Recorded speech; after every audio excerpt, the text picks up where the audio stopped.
Hi, good evening, everyone. This is Dr. Nandhini. So, like we had a previous discussion on COVID Delta variant, I guess. Like during the second wave, we had a discussion. Now, I'm here to give you some points about this Omicron variant. So, recently we had sudden peak of cases with very minimal symptoms, and there was sudden drop of cases. So, we had so we called it as the third wave of COVID, and with a variant of Omicron. So let us have a small discussion about it and how to prevent further. How to make ourselves ready for the if at all there is another wave, how to make ourselves ready for the next wave. So yeah. So about the Omicron new surge, so like the first case got reported in South Africa, like around November, and from there, like the case severity there was bit higher compared to our side, because in India it was very minimal. We had very minimal, effect of this Omicron, and Omicron is like it can transmit very fast. So it is like if the previous virus was able to infect only around 5 people. This variant was like about 70 times faster than the last variant. So around 70 to 80 people per day got infected from one point source. So this is how there was a surge of cases around the early Jan and middle of Jan. We had lots and lots of cases, and cases peaked around 7,000. In just 7 days, we had around 7,000 cases. Like this. And just about the transmission, just like COVID virus, just like the previous one, we have the same three mode of transmission: fomite, droplet, and aerosols. So fomite is something which gets transmitted through the contaminated objects. So like when you cough and touch an object, it gets transmitted. So Doctor, sorry to that is interrupt. how. If you're sharing any screen, your screen is not visible. Oh, just a minute. Yeah. Thank you. Sorry for that.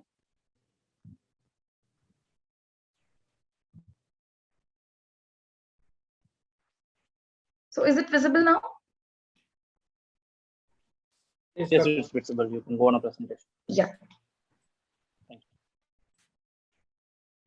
So yeah, so we have these three modes of transmission. As you all know, there is like just like the previous one, we have fomite, droplet, and aerosol transmission.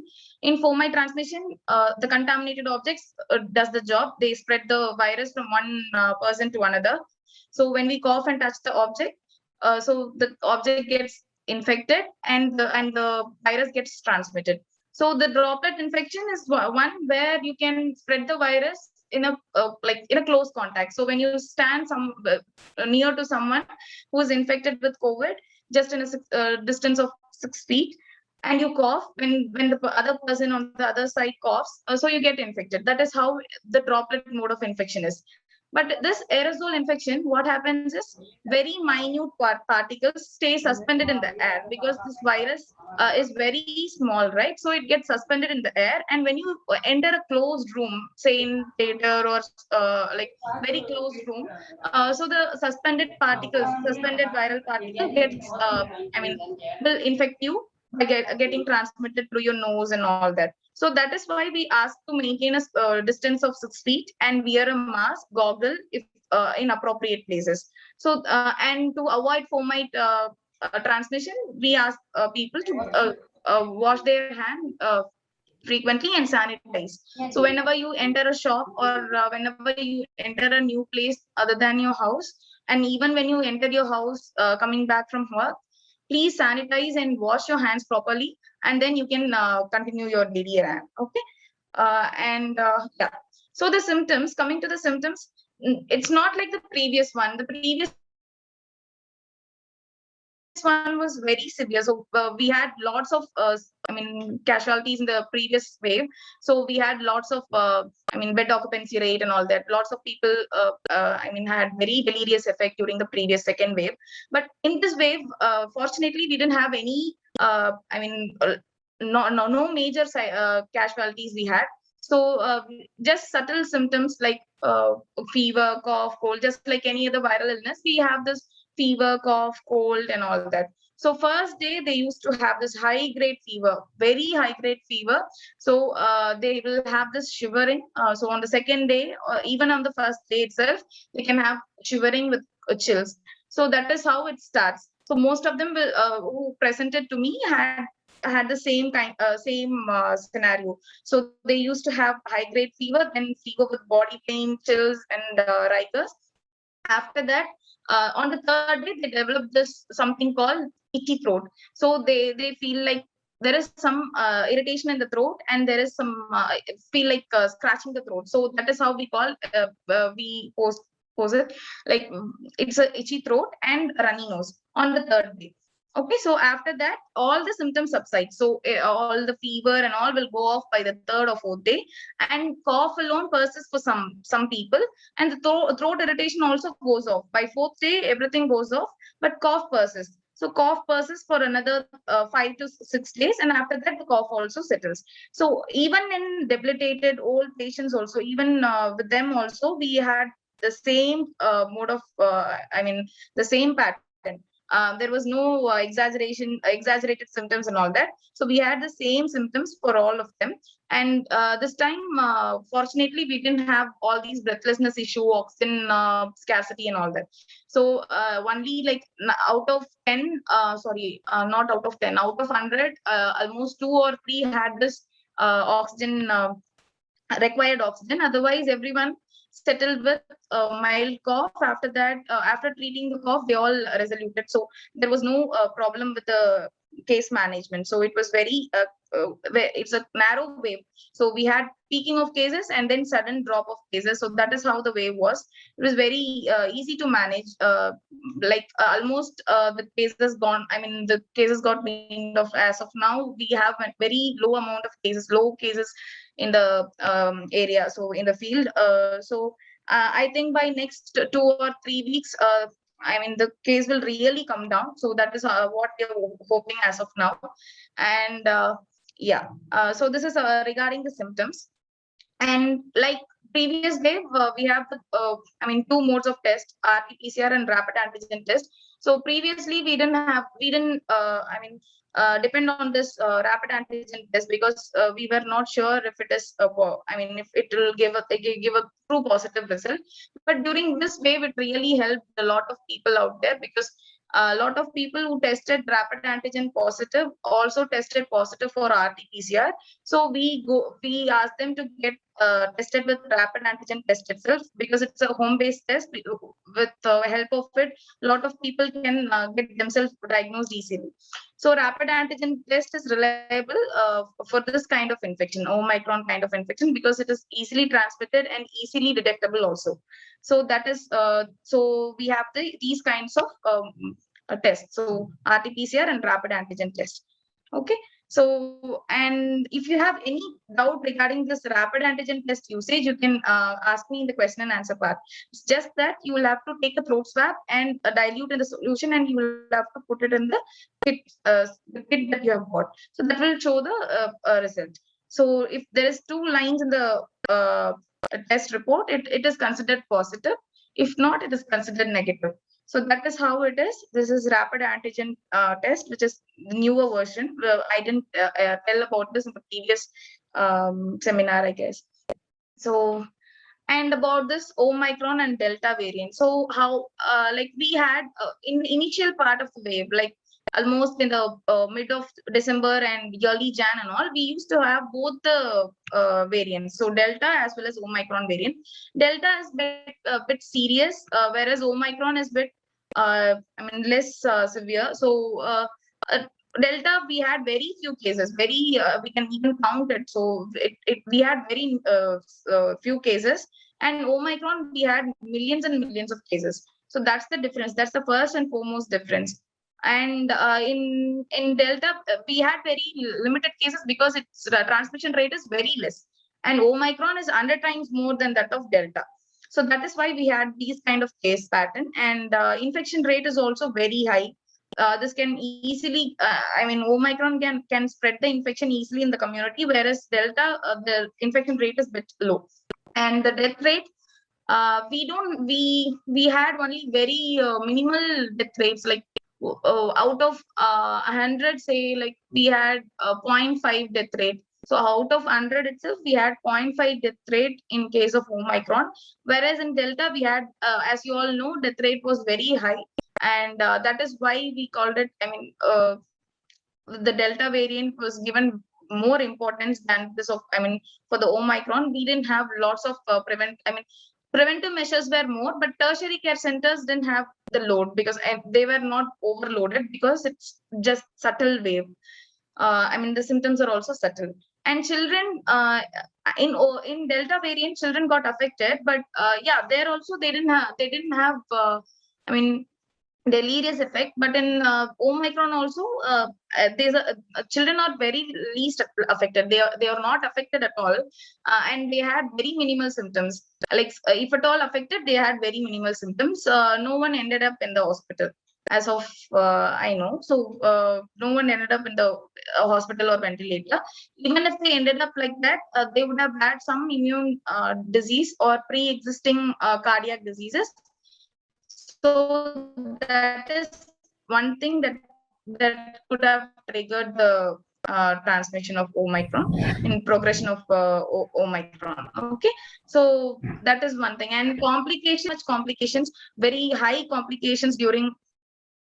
Yeah, am I audible? Yes, doctor. Yes, doctor. Yeah. So in older age group, we had very delirious complications in the uh,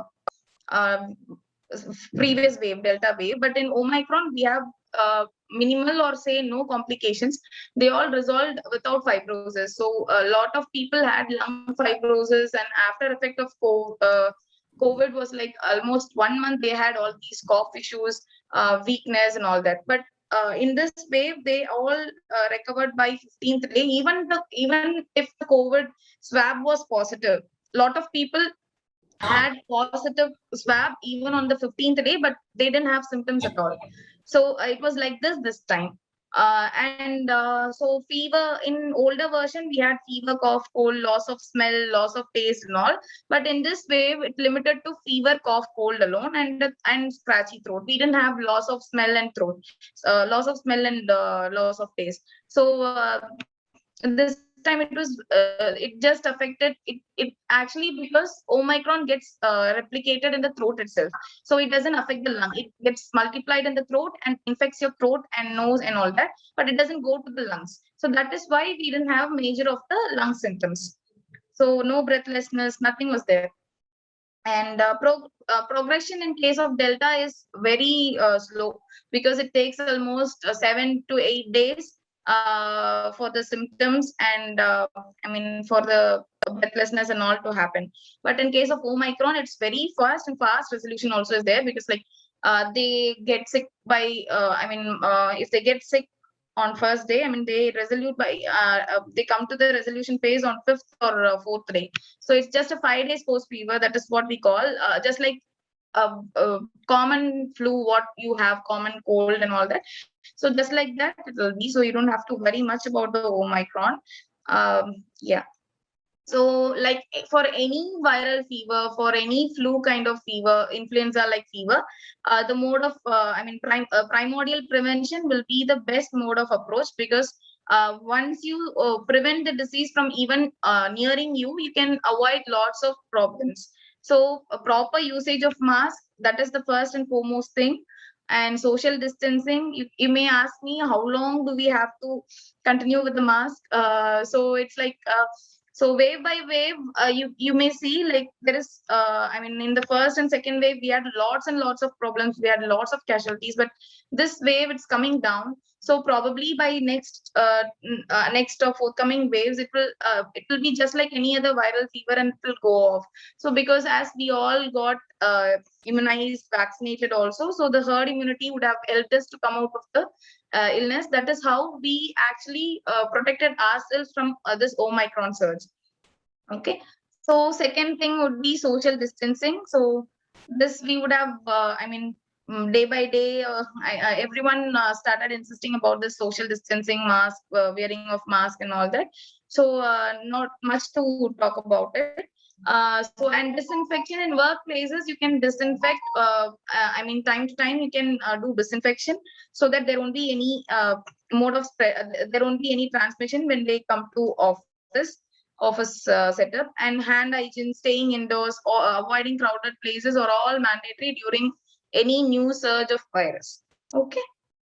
So, and yeah, just like previous version, we have some same kind of food that boost your immunity. Just to revise it, I have put this slide.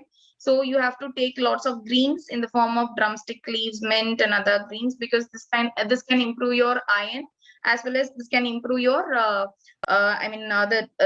this mint leaves have high capacity to dilate your bronchus, so that you will not have any respiratory symptoms. So all these taking greens will help you to carry out the infection. To carry out your body during infection properly. So that is one thing. And vegetables. So as such itself is good. So please take lots of vegetables and greens. And almonds can improve your immunity, as you all know. 2 almonds per day. Please soak it on the previous day and please take it on the next day morning. And boiled egg, you can have 5 per week. If you're allergic to egg, you can take other forms of like a diet, like channas and all that can improve your protein. So if you're going to take egg, you can take the white part alone, skipping the yellow part. So, and citrus fruits are the most important thing that can boost your vitamin C levels. So when you take lots of vitamin C, all your throat problems, everything will subside. So, and fish enhances vitamin E, and that will also help you come out of the illness, come out of any illness as such. So fish, protein-rich diet, and low carbohydrate diet can help you recover well. And yogurt, the special mention on yogurt is like, when you take lots of tablets during this pandemic and all, please try to take yogurt 1 spoon in the afternoon, because that will regularize your blood. Because this antibiotic, what antibiotic will do is that will it won't know which bacteria to kill. It kills both good and bad bacteria. So this yogurt will help you grow the good bacteria that helps in digestion. So please try to take yogurt in the afternoon. Okay.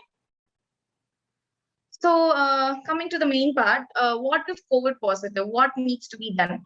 So this time, nothing. Like you can book for an online consultation, or you can if there is a nearby facility, you can go there and get yourself. You can have a teleconsultation if you are not okay with going to the hospital. You can have a teleconsultation. So most of the symptoms are mild. So just like I told you, fever, cough, cold, and itchiness of the throat. So if at all there is any breathlessness or decreased oxygen saturation, you will need hospitalization. So decreased oxygen saturation is nothing but oxygen level below 92%. So above 92%, it is very normal. So below 92%, you will have to have a regular check. So you may need hospitalization. You may need oxygen support. So otherwise, please take the medication suggested by your doctor. You can have a teleconsultation with the doctor, or you can visit nearby health facility and get yourself tested for other parameters like CBC and all that, just to make just to rule out other infections. Because during this season, what happened, we had Omicron as well as dengue. So both coexisted, and we couldn't find which was the actual cause of illness, because most of them who had COVID positive also had typhoid and dengue infections. So that is why we rule out other infections by doing a simple CBC, complete blood count test. So that is very much needed. So for that, you can visit the hospital. So if you feel like you're dehydrating so much, you're getting dehydrated so much, then also please visit the hospital for IV fluids. Okay. Otherwise, nothing at all. You can take simple paracetamol, Dolo 650. Dolo 650 helped a lot during this wave. So because people had so much of body pain and fever this wave. So by taking Dolo 650, it drastically came down. So Dolo 650, cetirizine, and azithromycin is all that we prescribe to patients. and all came out very well. So after third or fourth day, they didn't have any symptoms. If at all, some people had cough and all that, we gave some Lizans, cough syrup, so that brought down the infection, the cough. Okay. So yeah, as I told you, get to know your primary healthcare facility and book for a consultation, and also monitor your oxygen levels. If there is any new alarming symptom, please report to the nearby health facility. Like you are having this very high grade fever, which is not at all coming down, even after the third day, then you will have to visit a nearby hospital, because it could be another coexisting infection also. Just to rule out that, you will have to visit the hospital. Okay. That is about the guidelines. And COVID and children. So children are fortunately least affected during any COVID wave. They are least affected, and it is because the most important thing is we can't manage if COVID positive, the same severity happens in the children. So we can't even think about managing the cases, because that we can't ask them to do social distancing, or proper usage of mask will not be possible in children. So thank God that there is no I mean, there is very less disease in children, pediatric age group, and in majority of them, they were all asymptomatic, and even if they had symptom, it lasted only for one day. After that, most of them recovered without any symptoms at all. They just feel weak and dull. On the first day, they may have fever, like especially below 5 age group, they had fever for one day, and they look dehydrated. Once we correct the dehydration by giving fluids, they all settled, and they didn't have major issues after that. So, and 5% hospitalization is there, but still, it was because like most of them wouldn't have got the correct treatment, like they would have delayed the treatment. So that may be the reason. Or sometimes there may be any other previous comorbidities, like they would have had some heart disease, or immunologically some other disease they would have had, and they had developed this kind of multi-inflammatory syndrome. So that is what because we call it as, because it affects multiple organs. If the immunity is very low, even if it is not COVID, any infection can affect multiple organs. So this happens in a very minimal, say 1 or 2 cases, very rare cases, this happens. Okay. And coming to the most important part, immunization. So, like almost all of them would have got vaccinated as of now. So at least first dose of vaccine would have been there for almost, because we have this count of around 90% got vaccinated in the field. In the community level, we have got 90% of them vaccinated for the first dose. So I hope you all also got your shots done. So first thing is 2 types of vaccine, as you all know, because in government setup, we in most of the setups in private hospitals also, they prefer only Covishield and Covaxin. It's these both are the safest mode of vaccines, because we didn't have any problem with these 2 vaccines. So like Covishield, the gap between 2 doses is 3 months, and for Covaxin it is only 1 month. So duration is like that. And so whoever had Covishield can also Covaxin, right now they have changed the guidelines, so they are also accepting Covaxin. Those who had first dose of Covaxin also are permitted to travel abroad. So you can very well take both the dose, whichever is available. Please take the vaccine dose. And yeah, if there is any doubt regarding vaccination, you can ask me, because that is what we have been doing. Like for the past 6 months, I have been vaccinating like thousands and thousands of people. So we have vaccinated 96-year-old individual also, old elderly also, and also 18-year-old student also. So wide range of people we have seen, and we haven't we haven't come across any problem with the vaccination.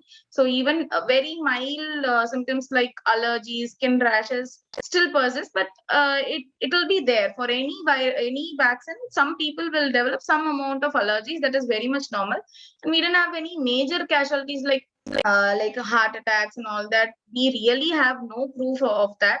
So after vaccination, some people may develop COVID. So that is one thing. Some people may develop COVID because after vaccination, you get the virus in the body. So that will act.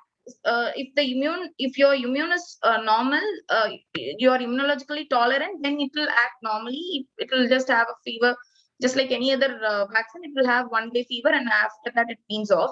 But in case of people who have low immune power, they may actually have the infection, COVID infection. If tested, they may become positive, but it is not that. But they won't develop any complications like breathlessness or hospital admissions and all. That is all rumor about the vaccination. So like lots of rumor started in the mid December that after 2 doses, a lot of people got hospitalized. It is not at all like that. So no one got hospitalized after 2 doses of vaccination. Actually, we are all, we all became safe. Especially during this Omicron surge, all of us had our own shield against the virus because of this vaccine. So that is about the vaccine. So and the rumors about the vaccine and side effects, very minimal side effects. As I told you, very minimal side effects like skin rash. Some people will have and one important thing I would like to say is please do not stop any of your medicines, because I see lots of people coming up with questions like, should I have to stop my diabetic medications or hypertensive medications or heart medications? Please do not stop any medications, because it is not nowhere going to help you. If you skip the medications, that can cause some other deleterious effect. Like in case of heart patients, if you stop the drug, that will be a problem. This injection is nowhere going to be the problem. The drug that you stop can be a problem. Okay. So that is about the side effects and booster dose. So after 9 months of the first dose, actually had my booster dose. So like the booster dose as this, like it is very similar to the first dose. So you will have fever, body pain, body aches. So you will have fever for 3 days. So it is like that. And it will give you some 80% immunity, 80% immunity from the COVID. So it will last for another 6 to 8 months, I guess. So that is about the booster dose. So after 9 months of the first dose, you can take the booster dose. Okay. And one important subject that I would like to discuss is COVID. We call it as COVID related issues. So so when people, like lots of people have, like you all know, almost 75% are working from home.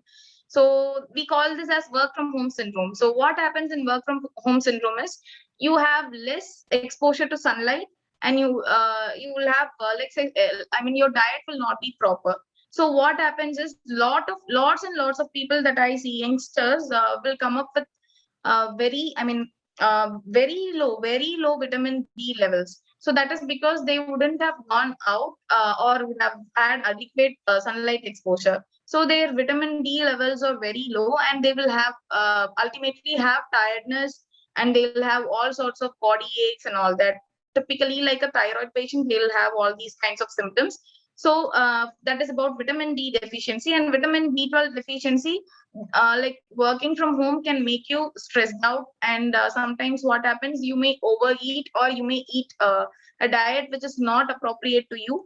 So you will have to take lots of green leafy vegetables. If you're a non-vegetarian, you will have to take lots of egg and meat, because that is where the vitamin B12 stores are. So right now we are seeing lots of cases like that. So I thought I would like to I would discuss this with you. So for vitamin D, all you have to do is please have a sunlight exposure. Please have some sunlight exposure at least 2 hours per day. So like in your balcony, or say near your window, or somewhere. So please try to do that. Morning sun is better than the evening one. So that is about the work from home syndrome.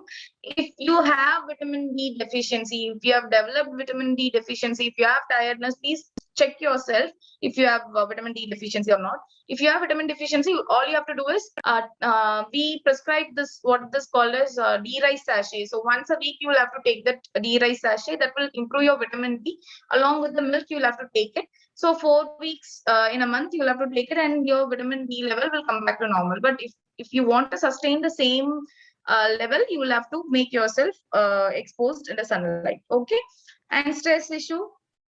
So lots of hearing lots of news about COVID. So job insecurity and all that will be there. So that will all make you stressed out. So because of that, lots of people develop so-called gastritis and acid peptic issues. So stress can not only affect your mind, it can affect your body also. So please don't get stressed of anything. So this is all a pandemic which will go off. So all you have to do is please meditate and please stay healthy, stay hydrated. You day by day it is coming down. So during my previous seminar, you would have seen me, giving lots of messages about the COVID, serious messages about the COVID. But this time it is very subtle. So next time we don't even, we may not even have the wave also. So please stay positive, stay healthy. Okay. So that is all I wanted to insist this time. So yeah. So I'm ending up the session. If you have any doubt regarding the session, regarding the Omicron variant or regarding anything about vaccination, you can ask me now.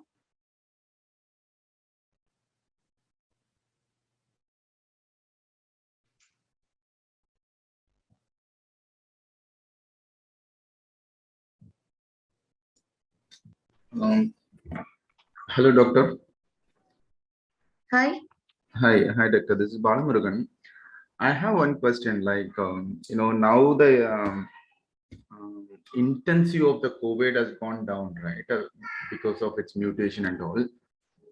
Is it still the booster is required to take? Because earlier the COVID-19, the first variant was, was very intensive, so that it required a booster as well. Now we already took 2 rounds of vaccination. Is the booster still required? Yeah, it is still required because when we tested around December, we had a zero survey. So we call it a zero survey. So what we do is we take samples. So we take blood samples from the people in the community and we tested for antibodies. So when we tested, the antibody level was a bit low compared to the previous. After 6 months of vaccination, the antibody level was a bit low. So what we can't afford to lose patients, right? We can't afford to lose people. So it is better to get vaccinated with booster dose to improve your immunity for another 8 to 9 months. By that time, almost all of us would have got this herd immunity. So 100% herd immunity is only when 70% of the population is, when 70% of the population have sustained immune level of antibody for this COVID, then there will be 100% herd immunity, and after that there won't be any major infection. So this time it is very much essential to get booster dose because we may not know what other variant is going to come. So it is better to prevent, right, than to treat. It is better to prevent. Okay. And one more thing. So when you talk about the vitamin D deficiency, the most of the cases that you have seen, is it on the adults or on the kids?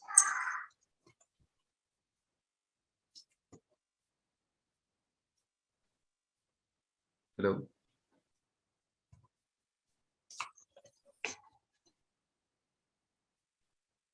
Hello.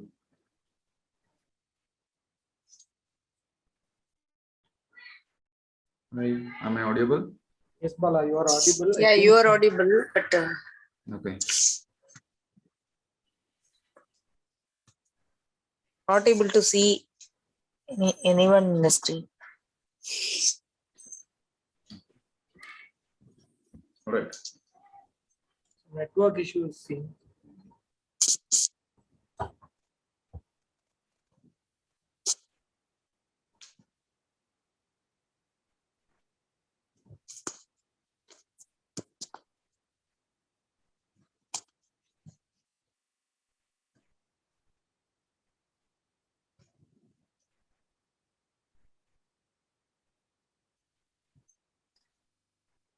That should be fine. I think that's all from my side. Maybe power issue from her side. Yes. Okay, got it. She have left the call also. Just trying. That is the reason it got abruptly disconnected.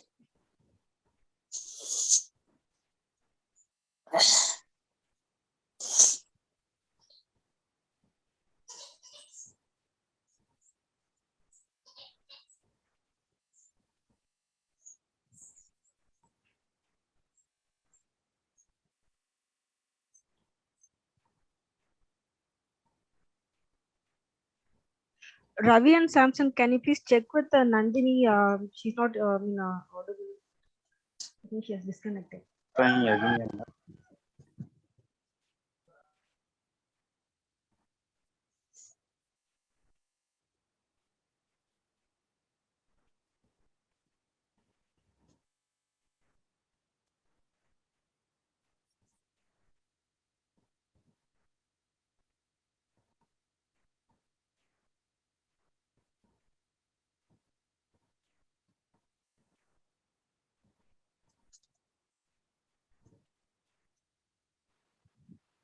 Spoke to her. She's trying to connect. Okay. Okay. Facing some technical.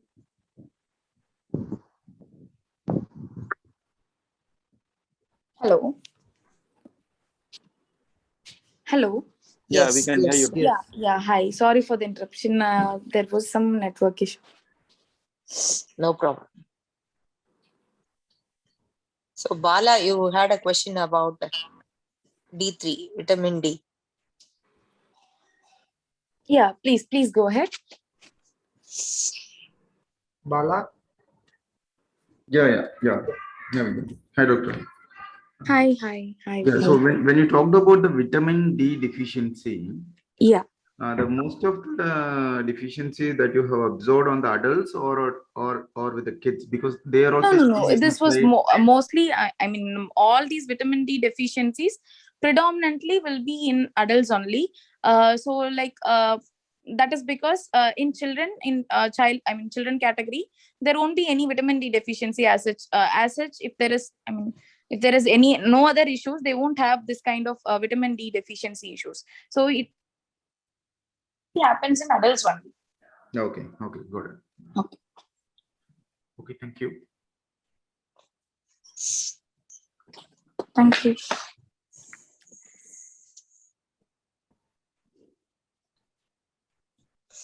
Doctor, I have a question again on the vitamin D Yeah. related. I'm a hypothyroid, but I check D3 very frequently, once in 2 months or something like that, as you said, due to the pain, muscle pain and all of that. So as you said, the D rise will increase and bring back to the sufficient mode. And then after 2 weeks or 2 months, again, it will drop off. So do I need to take that continuously? And then sometimes I take that short D3 short. Okay. So what you have to do is you will need D3 for a very long time. So if it is dropping off even after 8 weeks of vitamin D, vitamin D, what we call as D rice sachet, after using for 8 weeks also, if it is dropping down, then you will have to take it for around 6 months. So after that, your level will sustain for some period, but again it will drop down. Then so between that period, what you have to do is you will have to get yourself exposed in sun, take lots of calcium, and take lots of fluids and all that. So that can help you a bit. Okay. So calcium is also something that will help absorption of vitamin D3. So this is like when vitamin D3 absorbs, helps in absorption of calcium. Calcium can also help in absorption of vitamin D3. So it is vice versa. So you will have to maintain the, yeah. But this shows only 27 D3. Okay. So it is like you get it after, you take D rice for how long and then you test this? I took 4 shots, a 60K dose, 4 shots once in a month. And along with that, you took calcium? Yeah, yes. Okay. So you alternated it with calcium and for 1 month, right? 4 months. Calcium I've been taking for a long time, Okay. almost 1 year since I'm breastfeeding. Okay. This D-rice I took only for 4 months. So once a month, 4 shots I took. And after that, no lifestyle modifications like what I told you, like Sunlight exposure to sunlight. exposure is not, Yeah. definitely Yeah. not good. So that is that is the major drawback, because like you can't sustain it unless there is sunlight exposure, because that is the only source of vitamin D we all have. So otherwise you will have to depend on drugs only. Okay, so for the thyroid patients, it is needed for a long time. That's what you mean. Not for not exactly for thyroid patients. For people who work from home. So when there is no sunlight exposure at all, so Okay. like even during travel also you won't get exposed to sunlight, right? So when you Right. work from home, so Right. that is the major reason that we like it took almost 2 years for us to understand that like this is because of work from home scenario. Like almost 2 years, all of us, other IT people, all of you had this kind of work from home syndrome, because like one whole year you were not exposed to sunlight at all in the measure, the same amount that you got exposed previously. So Okay. that led to a lot of problems like this. Okay. Even infants and toddlers, the elders keep saying you put the baby in the sunlight, morning sunlight for some time. Is that something useful, doctor? Do we need to do that? That is for jaundice they used to tell this kind of things, like when you put babies in sunlight that the jaundice goes off, but it is not like that. So sunlight exposure is good for everyone, because it is the rich source of vitamin D, and it keeps you like energetic and all that. So but in case of toddlers and children, when they have this kind of very bright atmosphere, that will actually have their IQ levels and all will be on the higher side. So it is like that. It is on that part, but not something related to jaundice or something related to the Okay. illness. Okay. Okay. Thank you, doctor. Yeah. Thank you. Doctor, I have one more question. We are taking children. I know maybe infants, children up to age of 1 to 3 year old. They don't wear mask. How is that the risk levels for them? Because there is a discussions around infant. 1 year old baby or 2 year old child will not get COVID. Some discussions around that. It is not that they won't get COVID, but the effects of COVID is very less, because they don't have the lung cells that are appropriate to inculcate the infection. So in adults, we have different lung patterns. So children lung are not facilitated to accommodate the infection. So that is why they don't get worse symptoms. So they don't have any worsening symptoms. Otherwise, and one more thing is, you can't force a kid around 3 years to wear a mask. And if at all they wear a mask, if they become breathless, or they aspirate, or something out of box happens, we won't be able to manage it. So it is better that way, to avoid overcrowded places with kids. But is it okay to take them to a park, something like that? Unless otherwise there is no active cases around, it is okay to take the kids, because they can't be inside for a very long time. Because I myself have a toddler, so it is very very much bad to keep them inside. So they'll mentally have all sorts of breakdowns and all that. So it is once in a while you can take them out. It is not practically, it is not possible to keep them at home itself. So when you take them out, please, when they come back home, wash their hands, do all the necessary things. But still, if they develop infection, it will settle. It will have to settle. So that is the only thing that we can do. Okay. I think no more doubts are coming. Vidya, do you like to share anything? No, Bhagavati, that's fine. The session was very useful. That's what I wanted to really say. The last year's session was also very useful. Yeah. Thank you. Yeah. Thank you. Yeah. So like I hope this will be the last seminar about COVID. If like I don't want another, wave coming up. So let us be positive and please get yourself. Use. Follow the safe precautions that needs to be followed. COVID protocol. Please follow that and stay safe. That is all. We as medicos want, not another wave of COVID. No overwork. Yeah, but doctor, definitely we would like to have you for another session, but not COVID. Yeah, Any sure, other sure, general, yeah. Yeah, anything out of other than COVID. Yeah, sure. Yeah, sure, doctor. Thank you so much. Thank you so much. Thanks for the invitation. It was like a wonderful session for me. Like after a long break, I had a COVID session. That's what. Thank you so much, team. Thank you, Doctor, for all your important stuffs which was being shared with us. So thanks all guys for joining this session. Thank you. Thank you. Bye. Thank you. Thank you. Take care. Thank you.